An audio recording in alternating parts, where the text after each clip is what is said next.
I am so sorry for what your daddy passed down to you. Hello and welcome to this week's film show, where we're delighted to welcome director Wissam Charaf to the studio. Hi. Hello. Alongside our film critic Emma Jones. Hello, Emma.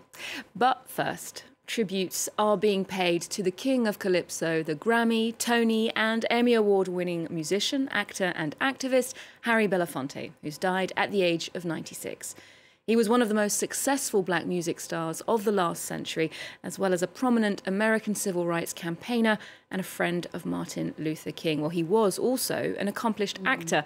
So, Emma, tell us a bit more about his roles. Yes, of course. Well, Harry Belafonte first had success on Broadway and in the music industry, but once he was established as one of the biggest stars of the 1950s, of course, those film roles really started to come in. And he seemed to really relish the controversial ones. So his first lead role was in 1957's Island in the Sun, directed by Robert Rossen and set in the Caribbean. It had lots of themes of the time of interracial relationships, adultery, and racism. He was also offered the role of Porgy in an adaptation of Porgy and Bess at the time, but he apparently turned it down on the grounds, apparently, of racial stereotyping.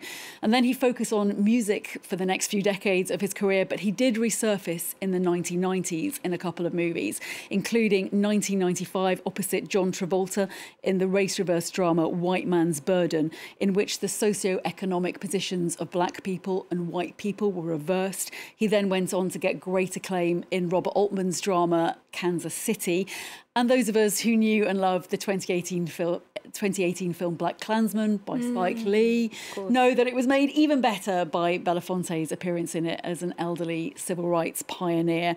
And that, it turned out, was his last movie role. So really, in his film career, just like in the rest of his career and, of course, in his activism, I'd say that Belafonte was very discerning about what he wanted, and he always chose according to his principles. A real pioneer, and definitely a case, like you say, of style and substance. Now, Wissam, we're going to be talking about your film now, Dirty, Difficult, Dangerous. It's about two star-crossed lovers escaping Beirut, and it won the Europa Cinema Prize at this year's Venice Days, which is a sidebar of the Venice Film Festival. Emma, you've seen the movie, and you're familiar with Wissam's career too. Tell us a bit more. Yes, well, Wissam, you've worked as a journalist and a DOP in France, and this is your latest film after the 2011 documentary, It's All in Lebanon, and then 2016's Tombé du Ciel, which was also set in Lebanon, and that's a feature film where a soldier has to come to terms with a country that he really no longer recognises. And this film is in Lebanon, but it's the story of two immigrants. It's Ahmed, a Syrian refugee, and Medea, an Ethiopian domestic worker, played in two great performances by Zia Jalad and Clara Couture. So why this time, although the film is, of course, set in Lebanon, why did you want to tell the story of two outsiders? I wanted to talk about the degree of civilization of Lebanon.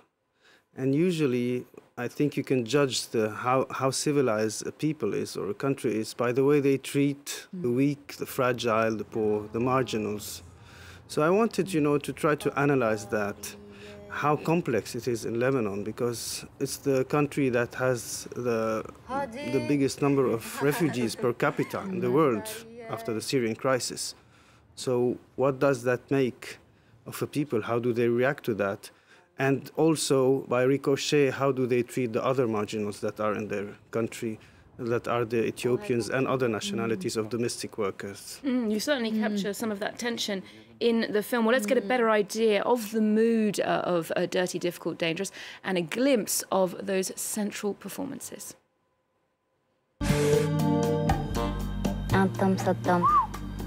እኔ ወድጄዋለሁ በጣም ነው የሚያምረው ምኑን አይተሽ ነው ወደድሽ ቃውዳሎ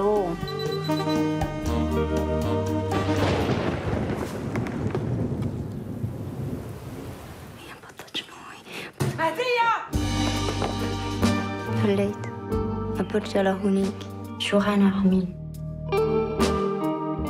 أنت مفروض تحميني بشكل أنا بدي أحمي. What I like about the film is this isn't a social realist movie, although the prejudice that they experience is very real. But there are elements of absurdist comedy, particularly as we saw there in Ahmed's war injury, which is metal lodged inside his body, literally turning him to tin. I mean, what made you decide on those absurdist elements? And there's that fairy tale quality to this movie as well, isn't there? Yeah, that's true. I don't like to talk about traumatic events or dramatic events in the first degree. I think it's the way for me to confront the harsh reality of my country that I live in. There's been a civil war, and there's an economic crisis, and a neighboring crisis. So there's always a crisis looming somewhere and polluting our lives. So you start to have defense mechanisms, and I apply them also in my movies unconsciously. So I treat very dramatic and cruel situations with a kind of décalage. So I don't treat them frontally. I go to the sides, and I treat them with this kind of burlesque or honorism, or even science fiction, as you can see in this film. So here we wanted to depict a very cruel situation, two cruel situations, the refugees and the domestic workers, and to treat this without falling into something that would create sadness for the spectator all the time. I wanted to create something else, something that would push the film higher, to show that something else is possible. And this something else is hope and love in the film. It certainly results in a unique style, a unique aesthetic. I read that you often get inspiration for directing from watching art house movies here in Paris. What sort of films have inspired you recently? Recently, many films. We still have this chance when I come to Paris to see amazing movies. So the recent films that I really liked was Pacifiction by Albert Serra. And he creates a universe in every film. So it's about creating universes, making movies, especially nowadays where people try to imitate other styles just to buy comfort and by getting money and funds to make their movies. And so, yeah, it's very courageous today to create a universe.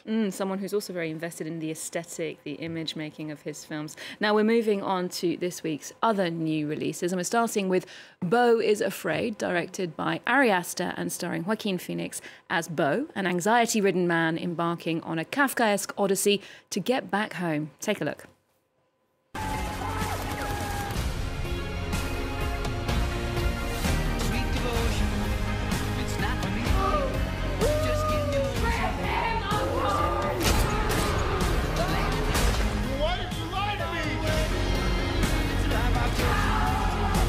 Do you want the truth now?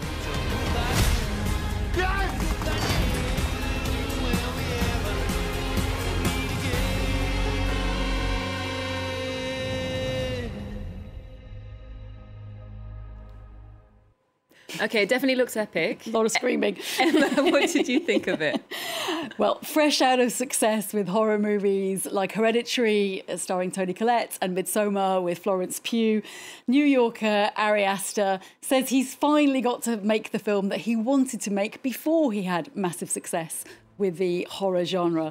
Joaquin Phoenix plays Beau Wasserman, as you say, a middle-aged, anxious man who's supposed to make a journey home to go and see his mother. The movie is awash with Oedipal imagery and mummy issues. It's clear that the relationship with his mother is the central theme of the film, and her control and his fear of making mistakes is why he remains an inner man-child. But he embarks on this odyssey where he's forced to confront himself in a new dimension of alternate reality. OK, well, let's hear from director Ari Aster, who seems to be quite detached from the public reception of his film. I made something for an audience. I hope that it is like exciting and fun and like and makes people feel things. I just cannot speak to what those things are and shouldn't. What about you, Wissam?